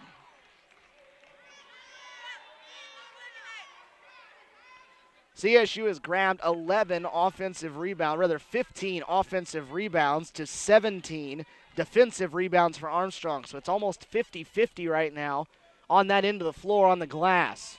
That is a number Jonathan Norton will take in every ball game. Carlson, wide open look, doesn't get the friendly roll. Barta with the offensive board, though, keeps it alive.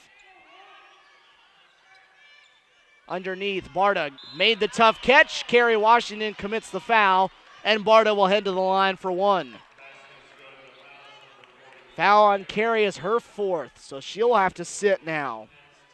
She's had such a good ball game so far, but 7:49 to go. We head to the under 8 media timeout. Washington headed to the bench with 4 fouls. Armstrong to the line to make it a one-possession game when we come back. 60-56, CSU in front.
4-point game in the opening game of our doubleheader here on Cougar Sports TV. 25 minutes following the conclusion of this one. The men's half will kick off. Two teams that need Peach Belt Conference victories coming up after this one. 60-56, it's Brigitte Barta at the line to add to the potential three-point play, and able to do so as she now has 16 points. And back to the press they go and turn it right over. Carlson with the steal. Barta trying to finish, way too strong, a lot of contact underneath. 3-point game though. Give credit to both sides. To CSU, they've not surrendered the lead, but give credit to Armstrong because they've fought and clawed their way back every single time. Bradford spinning to the left, around Barta, and into the basket. Shatil Bradford with 24. Carlson to the rim, creating the contact for herself. And Alexander hit with the foul. Jonathan Norton not happy with himself, having to hold his tongue over there, saying it's happening the same way on the other end. But it's interesting how the tide of this game has turned in the second half in the foul department. There were 8 fouls called in half number 1. Both teams are in the double bonus, and we've got 7:18 to go here in this second half. Carlson makes them both. She's in the double figures now with 10. And again, after made free throws, they get a chance to get into their press. Tatum got over the top of it, though. On the run, missed the layup. Alexander the offensive rebound and missed the follow. So 2 looks that time from right around the rim, and CSU missed them both. Carlson headed back to the line, and this time it'll be for 1 as somehow she maneuvered that one into the basket. Carlson, a chance to tie the game up now after DeShazer commits her 3rd foul. Carlson now with the chance at the line to tie this game at 62 apiece. 7:04 to go, and Jonathan Norton is going to gamble. Kerry Washington will come back into the game with 4 fouls. This would right here tie it for the first time since 42 all early in this half, and Carlson true at the line. So CSU has not surrendered this lead in the second half. And a foul coming up on the inbound. Goes against Dee Hayward. It's her first, and that'll bail CSU out as they were getting ready to get called for a 5-second call if they didn't get a timeout called. But at 62 all, we'll walk to the other end And Tay Smith will have 2 shots as both teams are well into the double bonus at this time. CSU has committed 12 fouls in this half.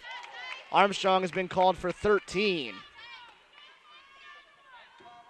Tay, a quiet offensive day so far, knocks down both free throws. She's a reliable shooter from the line at nearly 89%. One of the few for CSU that actually shoots it well from the stripe. Again, though, CSU isn't trailing. They move back in front by 2. They last trailed at 38-37 late in the first half. Mitchell underneath. Armstrong executes to perfection and gets Morgan Mitchell a clean look for her first basket, and it's tied at 64.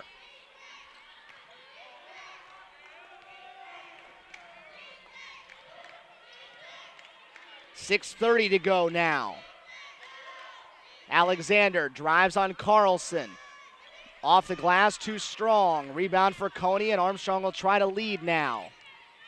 Coney, though, lost it. Got going too fast. They'll outlet it. Bradford on the other end. Under control, got the layup, and CSU will take a timeout. So again, CSU has still not surrendered the lead. Armstrong has kept fighting to get back within 2 or tie the ball game up. But every time they do, CSU has had an answer on the offensive end. Chattil now with 26, and there's a timeout on the floor with 6:15 to go. These two played a close ball game last year in Savannah. 72-68. CSU ended up winning it by 4. 7 times in the first 13 games this season, CSU has played a game that finished within 5 points. They have not a stranger, if by any means, to playing close ball games. They are 5-2, though, this season in games that end within 5 points. So at least this senior-led bunch knows what it's like to play down the stretch, and this one, the way it's going right now, looks like it's going to be every bit of 5 or less. CSU led 40-38 at the halftime break. They opened up an 8-point lead at 60-52, but Armstrong, again on the heels of defense and interior play, has gotten back in it. Tied it a couple of times, and now they trail by 2 with the basketball with 6:15 to go.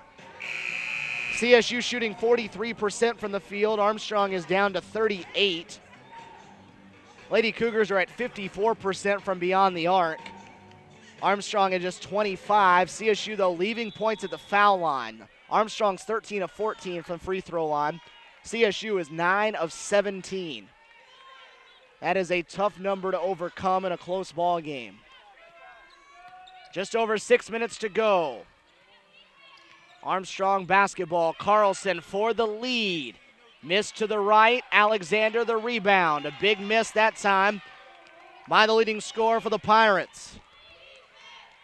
CSU, though, has to get the stop and add on. Tatum, the hesitation, and then gets into the middle for the layup. The freshman with 8, and it's a 4-point game with 5:40 to go.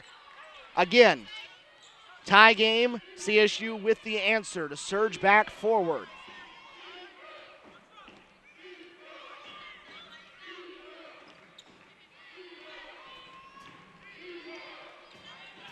Under 5.5 left. Carlson at the top, trying to get the screen from Barta. They get Barta the ball underneath. Missed it to the short side, but Mitchell kept it alive on an offensive rebound. The pass thrown through everyone. Official says no one touched it. It's headed the other way. The 14th turnover committed by Armstrong. So CSU has made it 4 points in a row to break a 64 all time. They'll try to add to it as Armstrong will back out of the press this time and allow CSU to slowly walk the ball up the floor. 68-64. Two evenly matched teams on this Saturday afternoon, the first of our doubleheader. Skip pass, Tatum decides to pass up the look from 3. Bradford in the corner. The game leader right now, spins, baseline, the shot over Hayward, bounces around a couple of times and falls to the floor.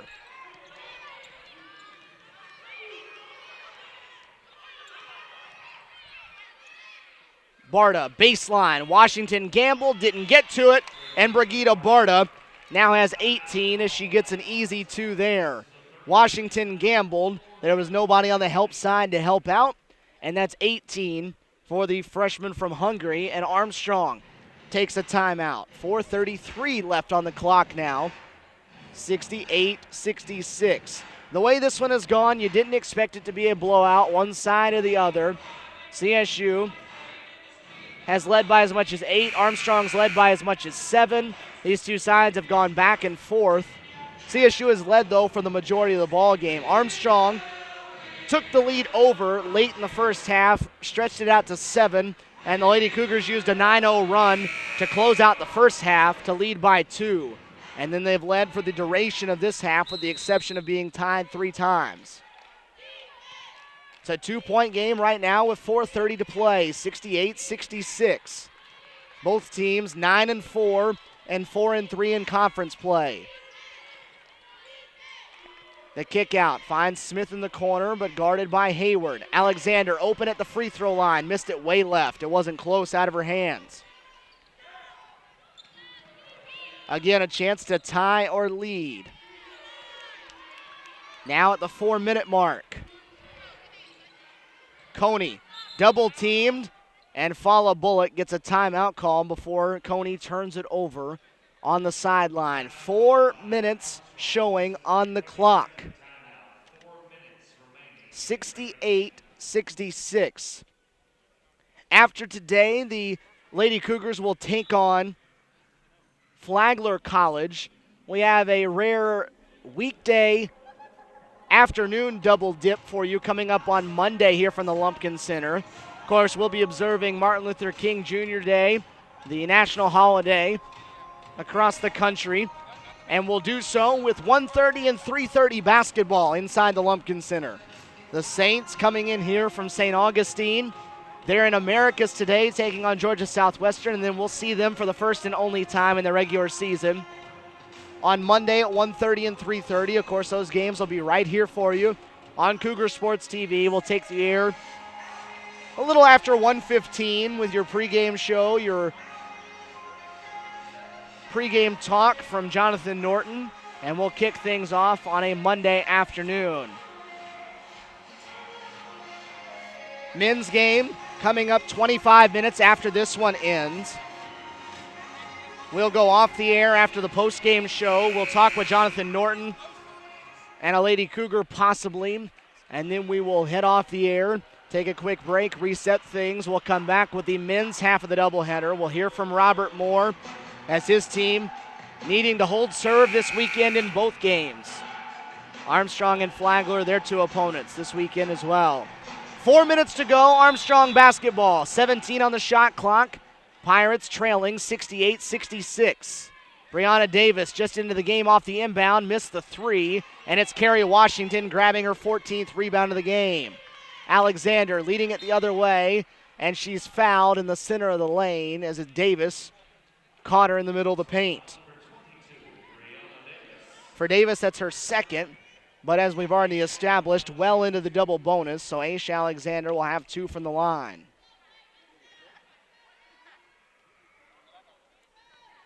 Alexander 1 for 2 from the stripe so far, has 5 points, and CSU's woes continue. 9 for 18.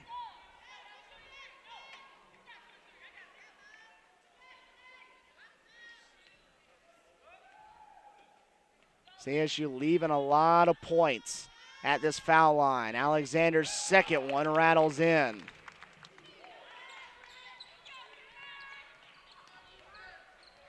.345 to go. 3-point game, still one possession. Armstrong has yet to hit a 3 in this half, though. Hayward, the kick out, got through Barta into the hands of Wells, who powers to the rim. The shot wasn't there. There's only been 1 3 made in this half after 11 made in the first. And now Brittany Tatum headed to the foul line as Davis calling for the foul again. For Davis, that's her third. And Brittany Tatum will step to the line where she struggled mightily. She's 2 of 7 from the free throw line so far.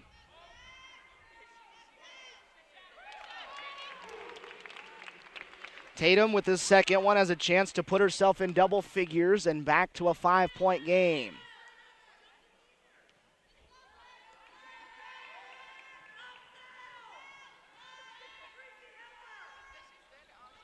Second one falls off. Stay at 50% for the Lady Cougars. The shot wasn't there for Davis. Loose ball on the floor. Tie up. The arrow in favor of Armstrong. So they'll have it with 3:15 to go in a 4-point game.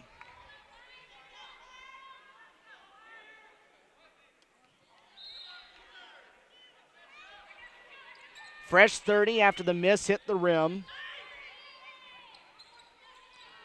So Armstrong can slow it up and reset. Trailing by 4 as we close in on 3 minutes to go. CSU trying to end Armstrong's 3-game winning streak.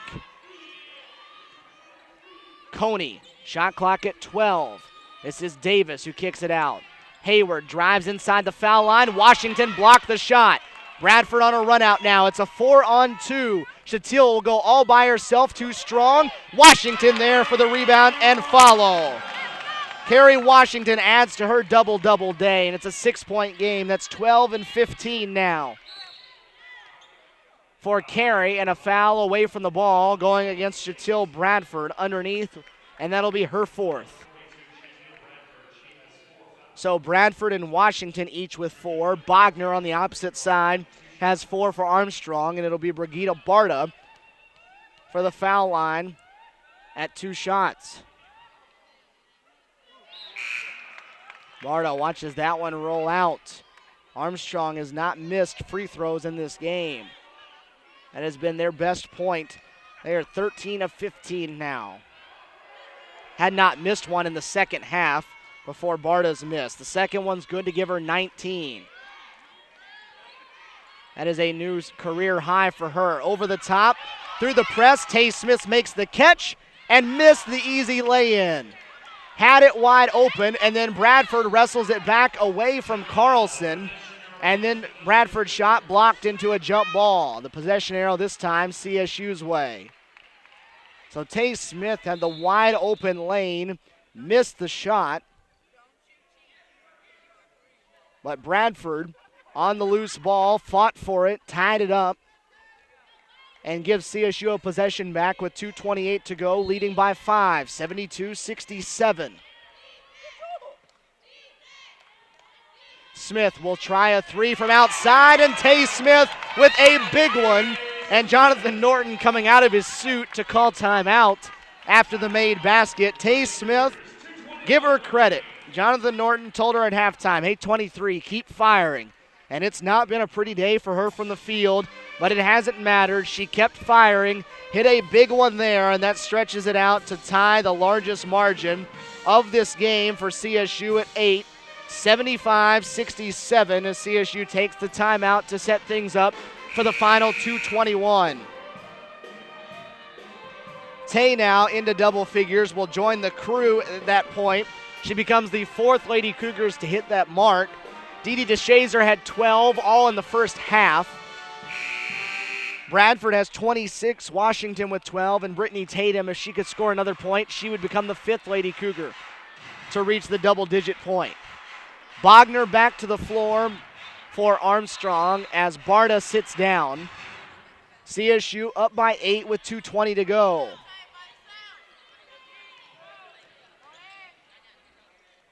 CSU is not led by more than 8, but it's the 3rd time in this game they've hit this mark. Over the top, they try to get it to Bogner, who has to save it after the pass was too strong. Bogner gets it back, the kick out. Davis wide open, matches the 3 on the other end. The first time Armstrong has knocked one down from outside in this half, and it's the 3rd of the game for Davis to pull them back within 5, 75-70. 1:45 to go. Much needed bucket that time for Armstrong. Bradford matched up on Wells. Spins left, too strong. Backside, Alexander's follow is good. Again, on the offensive glass for CSU, it's 11 second chance points for them. And Tay Smith committing the foul beyond the three-point line. With 1:23 to go, it'll send Stephanie Coney to the line for 2. The foul on Smith is her second. So Coney to the line, played such a huge role in this game in the first half, has not scored, though, in the second.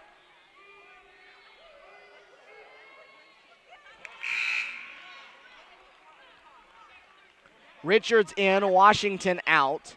So it'll be Tatum, Smith, Richards, Alexander, and Bradford on the floor. It's Coney along with Davis, Wells, Carlson, and Bogner for Armstrong as Coney split the pair. The rebound loose on the floor again. Another jump ball, and that possession arrow this time favors Armstrong. So CSU now will sub Washington back in for Richards as they're going offense for defense at the moment. 6-point game, 1:20 to go. Armstrong with the basketball. And a bad inbounds pass right into the hands of Tay Smith. Carlson, though, takes it away after a bad pass on the other side. Around Bradford, the shot wasn't there. Offensive rebound for Davis. 65 seconds to go, though, and Alexander just about comes away with a steal. So both sides getting sloppy with their passing in the final stages of this one. 1:03 to go, 6-point game, still Armstrong basketball. 14 on the shot clock. They need a bucket on this possession. Carlson, the leading scorer for the team, going for 3, and she buried it. Carlson from downtown cuts the lead in half. It's a 3-point game. No need to foul now if you're Armstrong. It's down to 3. 51 seconds to go, 77-74. And Bradford fouled from behind that time. The whistle a little late. The fans from behind just about to jump on the floor. The foul was called against Maury Wells. It's her first. And it'll send Shatil Bradford to the free throw line where she will have 2. 77-74. This would make it a 2-possession game.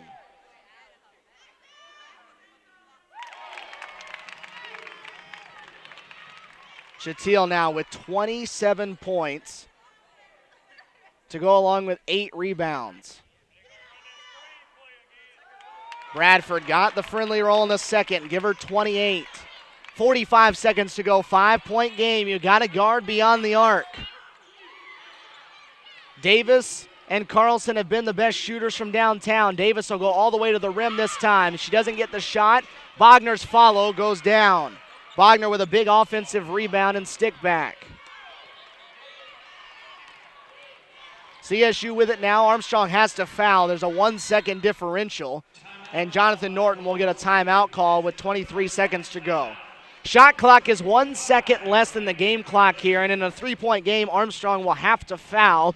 You would imagine, though, they'll play defense for maybe 3 or 4 seconds, see if they can force a steal. CSU has not been sound with the basketball, and they've not been great with passing. So you'll gamble for a few seconds to see if they can get the ball in bounds and then maybe get one pass.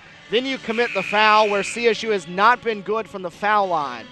It's been a struggle for the Lady Cougars from that spot in this game. They're 13 of 22, 59%, and that's not far off from the usual. They're 62% as a team, so it's not as if they're having a horrible day compared to the usual. Kayla Richards on the floor in place of Carrie Washington, trying to put a better free throw shooter out there. 23.5 seconds to go. You got to get it inbounds first, and you have to hang on to it. The foul will be coming. You don't have to take a shot. I'm not quite sure why Armstrong's choosing not to commit the foul, but they get a steal out of it anyway. Coney gets the steal on a lazy pass. It's a 1-point game. So Coney got another steal and another lay-in. It's a 1-point game, 14 seconds to go. Now they'll have to foul. They choose not to, though. It gets into the hands of Tatum. Still no foul, down to 7 seconds to go. Nearly another turnover into the backcourt they do. Last second, the horn will sound, the shot not there, and Armstrong will fall by 1. Somehow, CSU wins it 79-74. 78.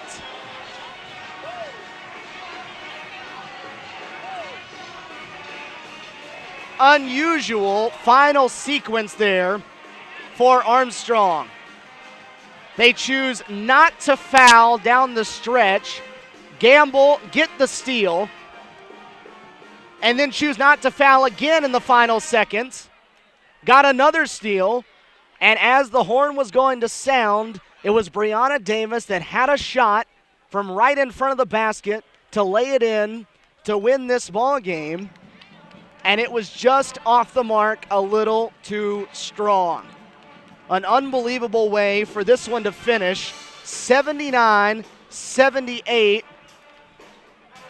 CSU hangs on and picks up the victory over Armstrong to pick up their 10th win of the season to get to 10-4 and 5-3 in Peach Belt Conference play. It's the senior Tay Smith that will sit down with us.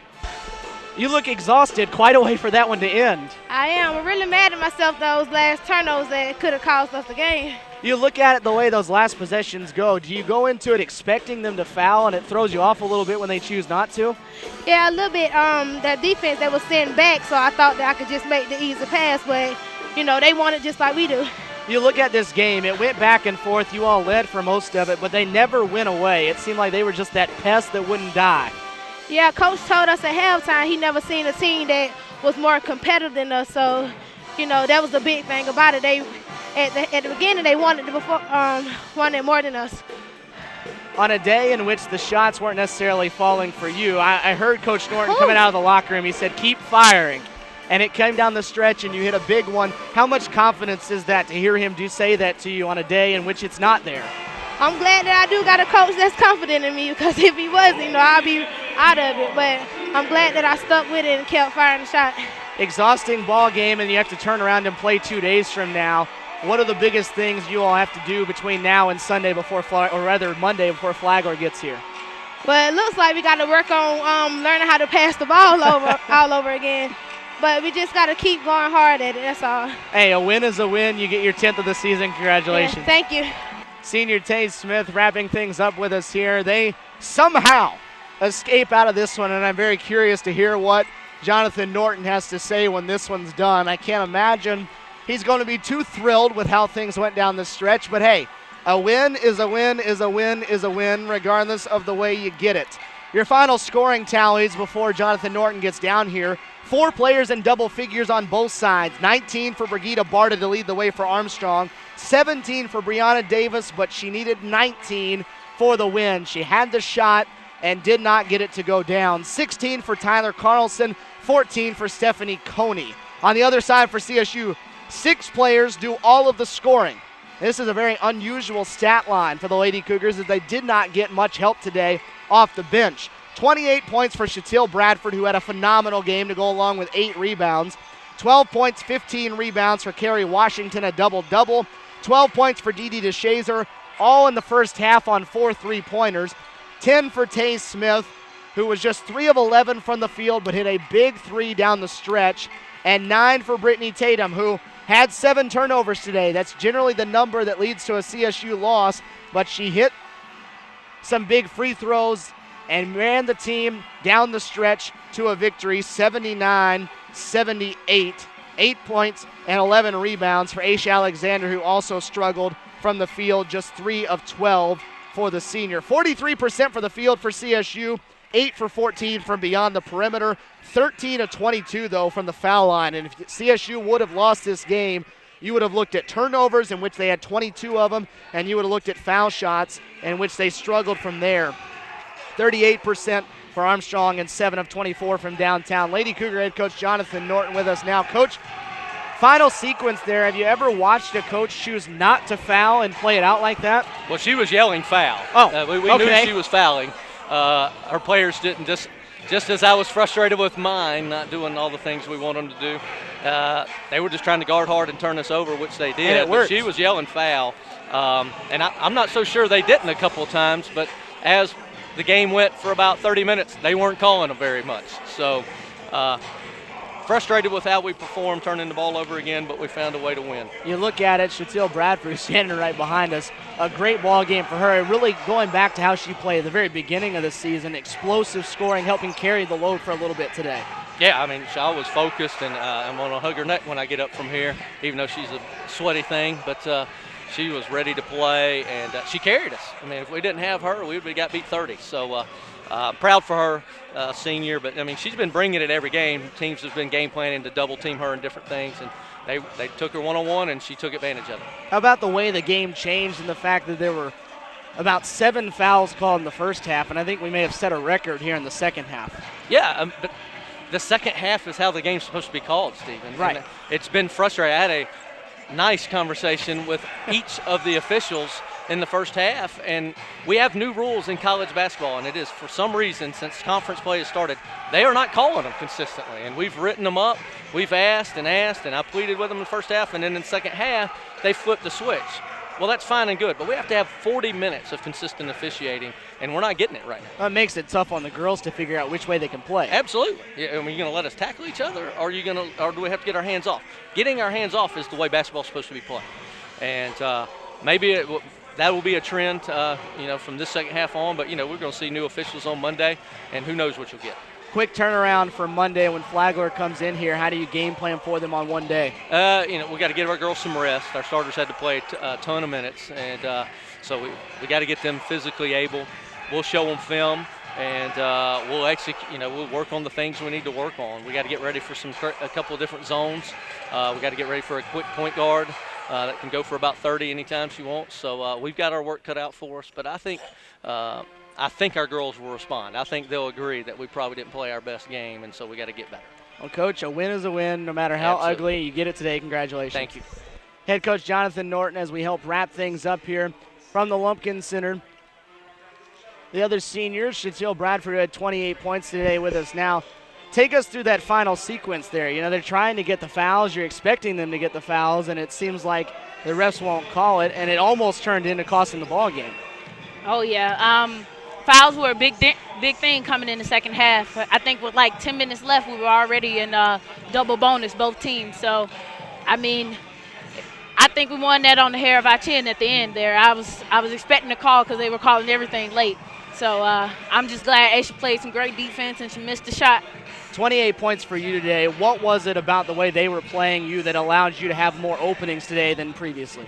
Well, Coach told me that all the post players are slow on their feet. They're bigger than me. So the biggest thing was one dribble pull-up or take it all the way to the basket. I'm going to have the first step. So that's what I did. I took it to the basket every time. This team has been so good in close games this season. What is it about this team that makes you all good down the stretch when it's close? Well, about our team, I think the fight is still there. We never lose fight, even if the game's close. If we're up 7, up 6, we still have the fight. We're like, okay, let's protect the ball. Let's try to execute plays, do what Coach asks. And I think hitting clutch free throws down the line, that's a big thing for us too. That's what's been helping us.